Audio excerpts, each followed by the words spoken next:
যখন জুয়ার নোটিফিকেশন মোবাইলে আসে তখন কষ্ট করে কাজ করার কি দরকার? কিন্তু এই মিথ্যে প্রলোভন আমাদের জীবনের নিয়ন্ত্রণ কেড়ে নিচ্ছে। কিন্তু জীবনের প্রকৃত সৌন্দর্য পরিশ্রমে, সৎ পথে। মহিষ পাথানের অনলাইন জুয়া আসক্তি রাতারাতি যেমন ধনী হবার মিথ্যে স্বপ্ন দেখাচ্ছে, তেমনি সমাজের ভিত্তি ধ্বংস করছে।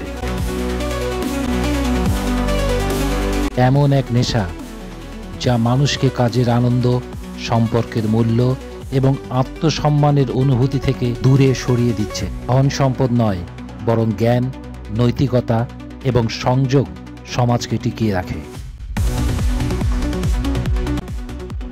রাতারাতি ধনী হওয়া নয়, বরং দিনের আলোয় সততার সাথে গড়ে ওঠা উন্নতি দীর্ঘস্থায়ী শান্তি আনে।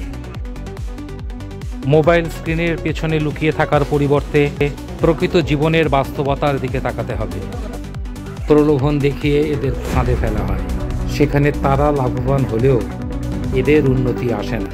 দিন রাত তারা প্রলোভনের পেছনে ছুটে সর্বস্ব হারাচ্ছে।